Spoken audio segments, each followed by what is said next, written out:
ఈ దినము దేశానికి, దేశంలో ఉన్న దేశస్థులైన మనకి అందరికీ కూడా పండుగ దినం.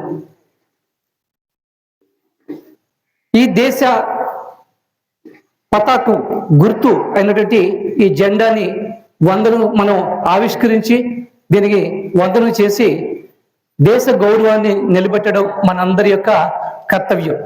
కాబట్టి ఈ జెండా వందనం చేసినప్పుడు జెండాని ఆవిష్కరించిన వెంటనే మనందరూ కలిసి జాతీయ గీతమైనటువంటి ఈ జనగణమని కూడా మనం పాడదాం.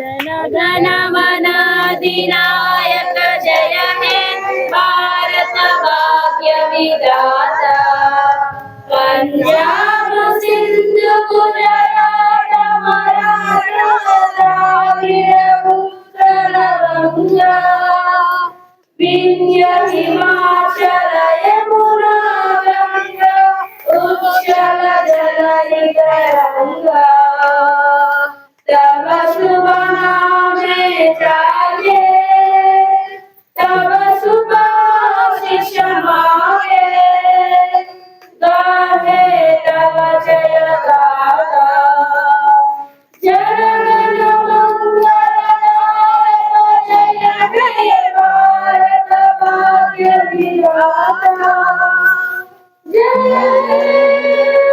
जय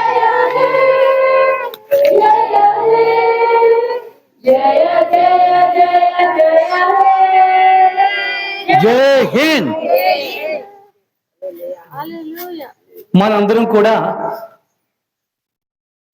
బాధ్యత కలిగి ఈ యొక్క దినాన్న మన దేశ పండుగని జరుపుకోవడం మన కర్తవ్యం.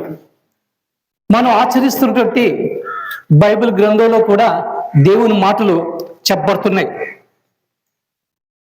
కీర్తన గ్రంథము 29వ అధ్యాయము 11వ వచనాన్ని తీసుకున్నట్లయితే, యెహోవా తన ప్రజలకు బలమును అనుగ్రహించును, యెహోవా తన ప్రజలకు సమాధానం కలుగజేసి వారిని ఆశీర్వదించును అన్న మాట రాయబడుతూ ఉంది.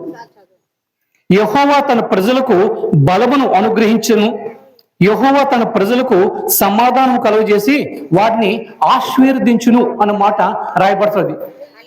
ఈ దేశంలో ఉన్న మనకి సర్వోన్నత దేవుడైనటువంటి సర్వశక్తిమంతుడైనటువంటి ఆ సృష్టికర్తమైన దేవుడు బలాన్ని అనుగ్రహించి ఆశీర్వదిస్తాను అని చెబుతూ ఉన్నాడు. కాబట్టే అంతేకాదు కానీ ఆయన మనకి ధైర్యాన్ని కూడా ఇస్తాడు. యోవేలు గ్రంథము 2వ అధ్యాయం 11వ వచనాన్ని మనం చూసుకున్నట్లయితే, ఓ దేశమా భయపడక సంతోషించి గంతులు వేయము అని చెప్పి కూడా మనల్ని ఉత్సాహపరుస్తూ ఉన్నది. ఎందుకు అంటే దేశ నియమ నిబంధనలకి, రాజ్యాంగానికి, దేశంలో ఉన్నటువంటి సమస్త చట్టాలకి కూడా మనం లోబడి ఉండడం అన్నది మన భారత పౌరులుగా మన కర్తవ్యం. దీని నిమిత్తం కూడా మన గ్రంథంలో ఒక మాట రాయబడుతుంది. రోమీయులకు రాసిన పత్రిక 6వ అధ్యాయము 13వ వచనంలో ఏమిటంటే, పై అధికారులకు లోబడి ఉండవలను, ఏలే అనగా దేవుని వలన కలిగితే తప్ప మరి ఏ అధికారం కూడా లేదు. మన దేశానికి పరిపాలించే రాజుల్ని, మన దేశానికి పరిపాలించే నాయకుల్ని అందరినీ కూడా దేవుడు తన ప్రణాళిక చొప్పున ఏర్పాటు చేస్తూ ఉన్నారు. వారు ఎవరైనప్పటికీ కూడా వారికి తల ఒగ్గి, వారు చేసే శాసనాలకి తల ఒగ్గి మనం విధేయత చూపించడం మన అందరి యొక్క కర్తవ్యమై ఉంది. కాబట్టి ఈ దేశాన్ని, బాధ్యతని మనం చూసుకోవాలి. అయితే ఈరోజు ఈ పండగ దినం అన్నప్పుడు మనం ఏమని చూస్తున్నామంటే, భౌగోళికంగా ఈ భారతదేశానికి 1947 ఆగస్టు 15న బానిస లేదంటే వాటి నుంచి మనకి విడుదల కలగజేయబడింది. కాబట్టే మనం స్వతంత్రులం అయ్యాం. ఒకరి చేతి కింద మనం ఉండకుండా మనం పరిపాలించుకునే అవసరతని మనకి దేవుడు అనుగ్రహించి ఆ స్వాతంత్రాన్ని ఇచ్చాడు. దాన్ని పురస్కరించుకొని మనం ఈ జాతీయ పండుగని మనం చేసుకుంటున్నాం. ఇది భౌగోళికమైనది. ఇక ఆత్మీయపరమైన విడుదల లేదా స్వాతంత్రం కూడా దేవుడు అనుగ్రహించాడు.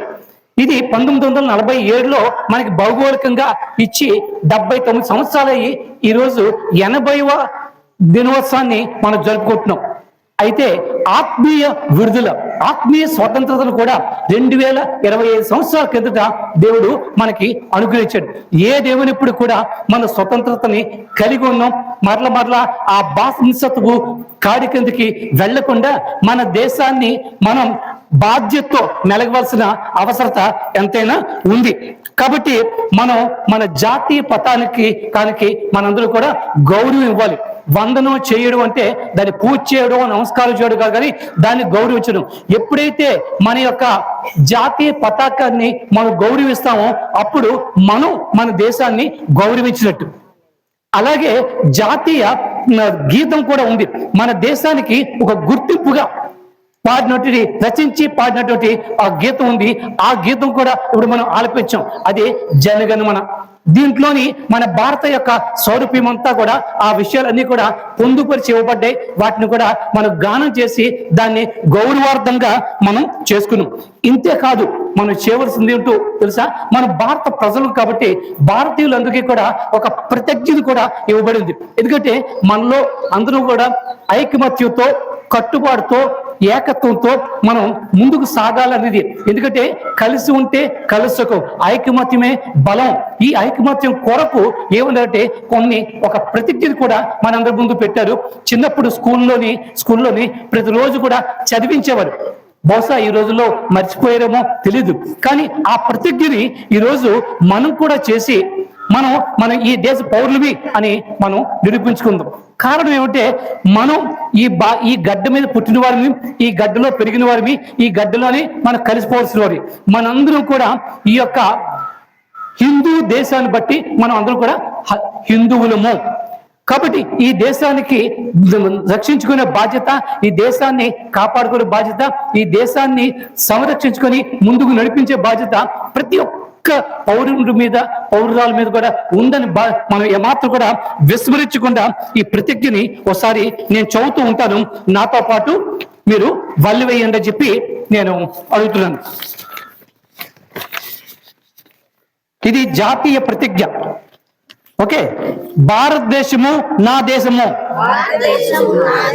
భారతీయులందరూ నా సహోదరులు. నేను నా దేశాన్ని ప్రేమిస్తున్నాను.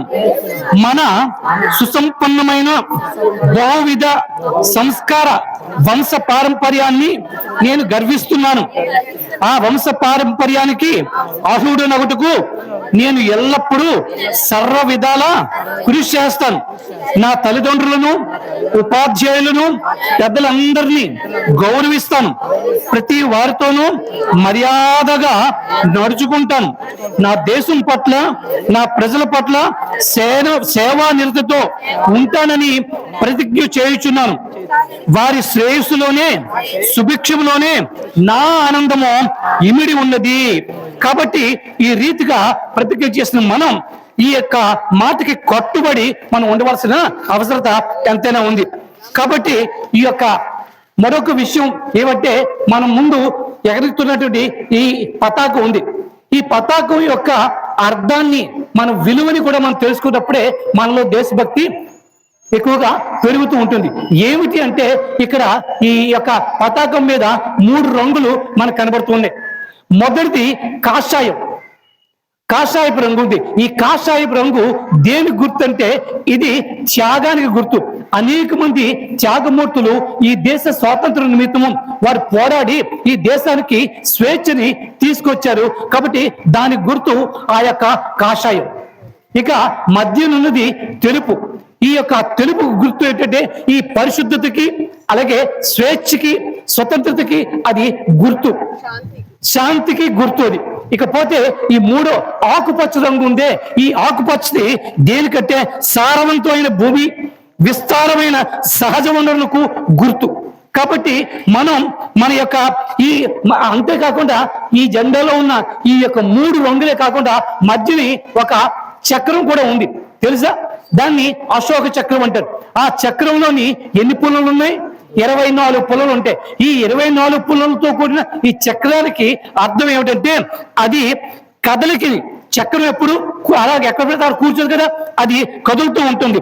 ఆ కదలిక దేనికి గుర్తుంటే అభివృద్ధి, శక్తికి దీని యొక్క అంతరార్థం. ఎందుకంటే దేశము దినదినము కూడా అభివృద్ధి చెందుతూ ఉన్నతికి వెళ్ళి దేశాల్లో అన్నిట్లో కన్నా ఉన్నతమైన ఉత్తమమైన దేశంగా మారడానికి చిహ్నంగా ఈ యొక్క చక్రాన్ని అందులో పెట్టబడింది. కాబట్టి జాతీయ పతాకం యొక్క విలువల్ని మనం తెలుసుకున్నప్పుడే దాని విలువల్ని మనం గౌరవించి ఆ విలువకి సరైన రీతిలో మనం కూడా నడవడానికి అవకాశం ఉంటుంది. ఈ జెండా ఏదో ఎగరేశారు, జనగణ పాడేశారు, చాక్లెట్లు ఇచ్చేశారు అంటే కాదు.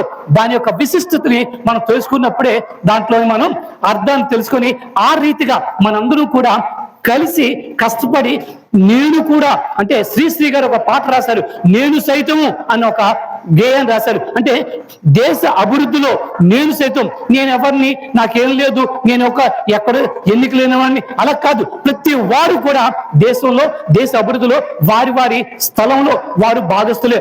కాబట్టి దేశ అభ్యున్నతికి, దేశ అభివృద్ధికి, దేశ శాంతికి, దేశ రక్షణకి ప్రతి ఈ యొక్క పౌరుడు కూడా పాటుపడవలసిన అవసరం ఉంది. అప్పుడే మనం మన దేశం అంటే ప్రేమ కలిగి ఉంటుంది. అందుకే ఏ దేశమేగినా ఎందుకు కాలేడినా పొగడరా నీ తల్లి భరత భూమిని అంటారు, భూమి భారత్ అని అంటారు. కాబట్టి మనం ఎక్కడికి వెళ్ళినప్పుడు కూడా సగర్వంగా మనం చెప్పగలుగుతాం, మేము భారతీయులమే, మేము భారతీయులమే, మా దేశం భారతదేశము అని మనం ఖచ్చితంగా చెప్పగలుగుతాం. ఆ ప్రేమ మనలో కలిగి ఉండాలి. అంతే తప్ప మనం ఏదో బయట వాళ్ళని చూసి పొడిగింటి పొలుకొరు రుచని ఆ కన్ను కాదు, మనలో ఆ జాతీయత అది పెరగడం కొరకే ఈ యొక్క జాతీయ దినాన్ని మనందరికి కూడా అలవర్చుకోమని చెప్పి మన పెద్దలు దీన్ని ఆచార్యంగా పెట్టారు, సాంప్రదాయంగా నడిపిస్తున్నారు. ప్రతి ఏడాది గుర్తు చేసి ఎన్ని సంవత్సరాలు గడిచింది, ఇప్పటికి 79 సంవత్సరాలు గడిచి 80వ సంవత్సరంలోకి మనం అడుగుపెట్టాం. ఈ 79 సంవత్సరాల్లో మన పురోగతి ఏమిటి, మనం ఏం సాధించాం, ఎలా ముందుకెళ్ళాం, ఎలా వెళ్ళాం, మరల ఆ బానిసత్వంలో పడిపోతున్నామా, ఆ స్వేచ్ఛని సమృద్ధిగా సద్వినియోగపరుచుకుంటున్నామా, ఆ యొక్క స్వేచ్ఛ వాయువుల్ని మనం ఆనందంగా అనుభవిస్తున్నామా లేదా అని మనం ఆలోచన చేస్తూ ప్రతి పౌరుడికి కూడా ఈ బాధ్యత ఉంది. కాబట్టి ఈ బాధ్యతతో ముందుకు వెళ్ళాలి. ఇకపోతే దేవుడు మనకి ఒక ప్రత్యేక విశిష్టతను కూడా ఇచ్చాడు. ఏమిటి అంటే ఆయన ఏం చెప్తున్నాడంటే ద్వితీయోపదేశకాండము 8వ అధ్యాయం 10వ వచనంలో మనం చూసుకున్నప్పుడు, నీవు తిని తృప్తి పొందుతున్న నీ దేశం గురించి నీవు ప్రార్థన చేయాలి. ఎందుకు ప్రార్థన చేయాలి అంటే ఇంకో ద్వితీయోపదేశకాండము 7వ అధ్యాయం 14వ వచనంలో చెప్పబడుతుంది, నా 2వ దినవృత్తాంతాలు 7వ అధ్యాయము 14వ వచనంలో చెప్తున్న మాట ఏమిటంటే, నా పేరు పెట్టబడిన నా జనులు తమను తాము తగ్గించుకొని తమ చెడు మార్గాన్ని విడిచి పశ్చాత్తాపడి నాకు ప్రార్థన చేసినట్లా ఆకాశమందుండి వారి ప్రార్థన విని వారి దేశాన్ని నేను స్వస్థపరుస్తాను. అంటే మన దేశం స్వస్థపరచబడాలి. స్వస్థపరచబడడం అంటే ఆరోగ్యంలో స్వస్థపరచబడి కాదు, ఏ చీడ పేడ ఏ ఉన్నప్పుడు కూడా వాటి అన్నిటి నుంచి కూడా విడుదల చేస్తానని చెప్పి దేవుడే, సర్వోన్నత దేవుడే, సృష్టికర్త దేవుడే ఆ అధికారాన్ని ప్రజలకి ఇచ్చాడు. కాబట్టి మన దేశం గురించి మనము ఇది నా దేశము, నా బంధం అని మనం ప్రార్థన చేయవలసిన బాధ్యత మనందరి మీద ఉంది. కాబట్టి మన అందరం యొక్క ఎవరు ఏ తేడా, కుల, మత, వర్గ, వర్ణ, ఏ భేదం లేకుండా అందరము కలిసికట్టుగా, ఇందాక చెప్పాం భారతీయులందరూ నా సహోదరులు అన్నాం. కాబట్టి ఆ సహోదర భావంతో ముందుకు వెళ్ళినప్పుడు అంతర కూడా సమన్వయం ఉంటుంది, సమతుల్యం ఉంటుంది, సహృద్భావం ఉంటుంది. అలాగే అందరిలో కూడా ఈ ఐక్యత ఉంటుంది. ఈ ఐక్యతని కొనసాగించడానికే ఈ పండుగని వారు ఏర్పాటు చేస్తారు. ఈ పండుగని అందుకే మనం ఆచరిస్తూ ఉన్నాం. దేవుడి మాటల్ని దీవించి మన అందరినీ కూడా ఆశీర్వదించిన గాక. కాబట్టి లోపుకెళ్ళి మనం మన దేశం గురించి మనం అందరూ కూడా మొరపెట్టి ప్రార్థన చేద్దాం. దేవా, కేవలం భౌగోళికంగా స్వాతంత్రాన్ని ఇవ్వడమే కాదు కానీ ఆత్మీయ స్వేచ్ఛను కూడా ఇచ్చి ప్రతి వారు కూడా ఆత్మలో కూడా స్వేచ్ఛను అనుభవించే విధంగా తండ్రి వారి కృప చూపువా అని చెప్పి అడిగి మనం ప్రార్థన చేయడానికి మనం వెళ్దాం. దేవుడి మాటలను దీవించును గాక.